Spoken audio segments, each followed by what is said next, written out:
পাথরে দুধ ঢাললেই পূরণ হয় মনের বাসনা। কেনই বা শত শত মানুষ আসছে দূর দূরান্ত থেকে এই পাথরে দুধ ঢালতে? কি সেই রহস্য? চলুন শুনে নেওয়া যাক সেই মহাস্থানে থাকা পাগলের মুখ থেকে। আসসালামু আলাইকুম ভাইয়া। ওয়ালাইকুম আসসালাম। এখানে দেখতেছি যে প্রচুর মানুষ এসে দুধ দিচ্ছে, প্লাস বিভিন্ন ধরনের ইয়ে করা আছে। আসলে এই পাথরটা সম্পর্কে যদি একটু বলতেন আমাদেরকে। তাহলে আমি একটু বলি, একটু আগে হয়তো আপনারা নিজ চোখে দেখছেন যে একটা মহিলা মানুষ, দুটো মহিলা মানুষ এসে হুম হুম। দুধ দিয়ে গেছে। এই দুধটুকু আমার হাতেই দিছে। হ্যাঁ হ্যাঁ। জি, দেওয়ার পরে দুধটুকু এই পাথরে কিন্তু ঢালছি। তা আমি অনেকেও জিজ্ঞাসা বলছি, আপনি উপকার পাচ্ছেন? উপকার যদি না পাতো, উপকার বলতে কি রকম উপকার? উপকার যদি না পাতো এই দুধটুকু আনলো না আনে। উপকার প্রকৃতভাবে কি, কয়েকটা জিনিসের ওষুধ ডাক্তারের দোকানে পাওয়া যায় না। কি কি রোগের ওষুধ আমি আপনাকে বলি। বিপদ, আপদ, বালা, মুসিবত, এগুলি আল্লাহ নিজেই দেয়, নিজেই তুলে এনে। কারোর মাধ্যম হয়তো, যেমন যে আমাদের হযরত মাহিচুয়ার বলকি ষাট সুলতান বাবা আছে, হুম হুম। লক্ষ লক্ষ মানুষ আসে, খাসি গরু এসে অনেক কিছু আনে, কোটি কোটি টাকার এখানে প্রতিদিন খরচ। দূরে থেকে এসে যখন উপকার পায় দিয়ে যায়। এখানে আমি কিছু মানুষকে জিজ্ঞাসা করি যে আপনি যে পবিত্র দুধটুকু এই মাটিতে পাথরে ঢালে দিলেন, এটা আপনি ঠিক করলেন? সেখন সে আমাকে জবাব দেয় যে আমি এখানে আমার মেয়ে বিয়ে দিয়েছিলাম, আমার মেয়ের ঘরের বাচ্চা কাচ্চা হয় না। এখানে আমার মেয়েকে নিয়ে এসে মানসিক করছি যে আমার মেয়ের যদি বাচ্চা কাচ্চা হয়, তাহলে এই বাচ্চাকে আমি 10 কেজি 5 কেজি দুধ দিয়ে গোসল করে যাবো, এবং 2-1 বছর পর পরে এসে একটু করে দুধ দিয়ে যাবো।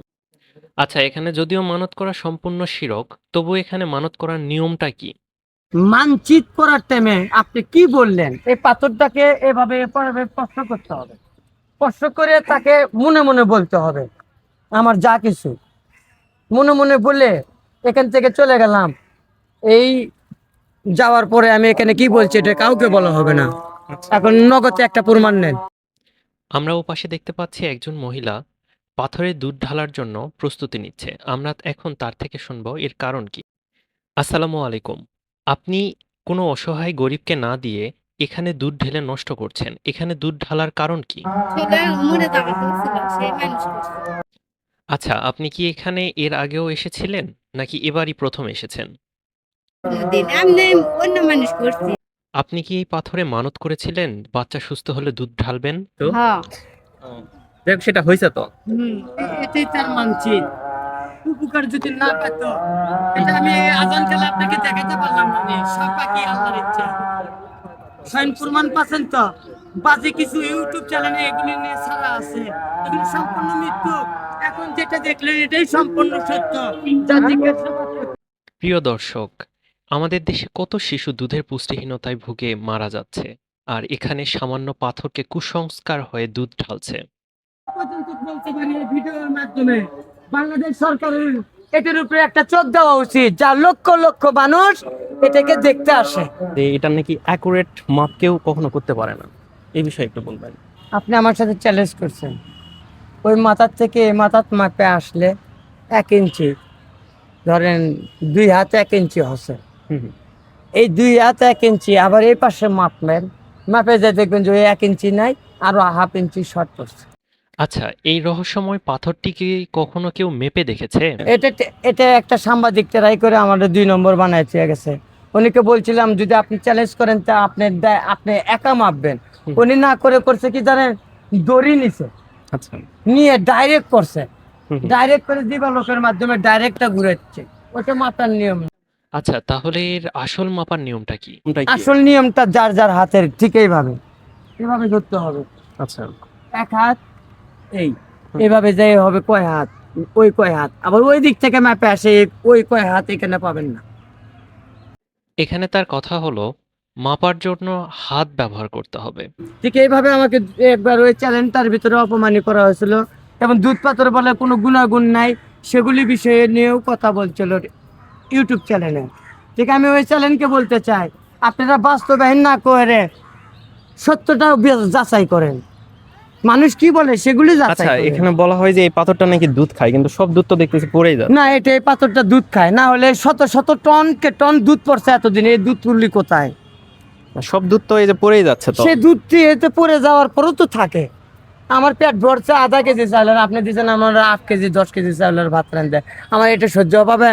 আচ্ছা, অনেকে বলে যে আপনাদেরকে দুধ ঢালতে দিলে নাকি ওটা আপনারা ঢালেন না অনেক। না না, এটা সম্পূর্ণভাবে এখানে দুধ ঢেলে দেওয়া হয়, ঠিক বছরে একবার ঢালা নিষেধ হয়, সেটা হলে শেষ বৈশাখী মেলা। ওই টাইমে যদি ওই দুধটুকু এখানে ঢালা যায়, ইস, এখানে কোনো মানুষজন থাকতে পারবে না, কাদা কাদা হয়ে যাবে প্রায় 2-4-20 শতক জায়গা। আচ্ছা, তখন ওই দুধগুলো কি ওই হয়? দুধগুলো ইতিম অসহায় পাগল মিসকিনকে বোতলকে বোতল দেওয়া হয়, যাই চাবে তাকেই দেওয়া হয়। যে যেখান থেকে আসুক, যদি ওই দুধের দাবি করে কতটুকু নিবে নিয়ে যাও, যদি থাকে এখানে। আর ওই দুধ নিয়ে যে যদি নষ্ট করে তাহলে হয় পনির। তবুও যদি কেউ জোর করে যদি দুধ ঢেলে দেয়? না, জোর করে যদি দুধ ঢেলে দেয়, সেই নিয়ে একবার আর বলার কিছু নেই, ওর পাগলই হয়ে আইছে যে আমি এটা দুধ ঢালমই।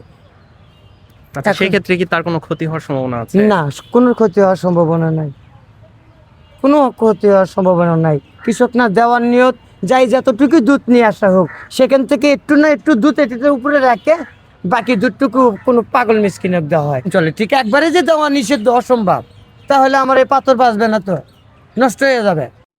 প্রিয় দর্শক, ভিডিওর শেষ পর্যায়ে বারবার শুধু মির্জা গলিবের একটি উক্তিই মনে পড়ে: কুসংস্কার মানুষকে শিকল পরায়, আর জ্ঞান তাকে মুক্ত করে।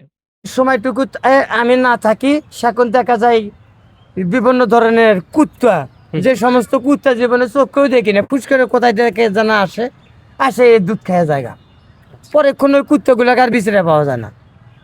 আমি এইটুকু জানি। মানুষ বড়ই বৈচিত্র্যময়। প্রিয় দর্শক, আজকের ভিডিওটা এ পর্যন্তই। আপনারা যদি এরকম ভিডিও পেতে চান, অবশ্যই আমাদেরকে জানাবেন এবং ভালো লাগলে পেজটি ফলো করবেন।